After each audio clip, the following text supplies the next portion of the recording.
So మీ journey ఎప్పుడు ఎలా start అయింది? అసలు ఇలా మీరు ట్రైనింగ్స్ ఇవ్వాలని కానీ ఏంటి దీనికి బీజం? నేను ఒక రోజు మా విలేజ్ లో ఉన్న ఒక జిమ్ కి వెళ్ళాను. జిమ్ కి వెళ్తే అక్కడ ఆల్రెడీ ఫస్ట్ టైం వెళ్ళాను అనమాట. అయితే అందులో ఆల్రెడీ ఉన్న ఒక పర్సన్ నన్ను కొంచెం ఇబ్బందికరంగా మాట్లాడాడు. అంటే నీకు వచ్చేసి హ్యాండిక్యాప్డ్ కదా, నువ్వు జిమ్ ఇవన్నీ వద్దు, యోగా లేదంటే సమ్ మెడిటేషన్ ఎలాంటివి చూస్ చేసుకోవచ్చు కదా అని చెప్పాడు. సో నాకు కొంచెం బాగా ఇబ్బందిగా అనిపించింది. నాకు చిన్నప్పటి నుంచి ఏంటంటే ఎవరన్నా అది కాదు అంటే నేను దాన్ని చేసి చూపిస్తాను అనమాట. సో అది ఒక అలవాటు నాకు.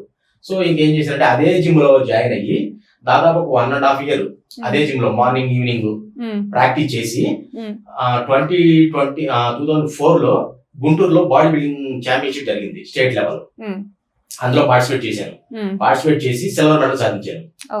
సిల్వర్ మెడల్ సాధించి నన్ను ఎవరైతే డిసప్పాయింట్ చేశారో అదే జిమ్ కి వచ్చి ఆ పర్సన్ చూపించారు ఇది నేను అని చెప్పి.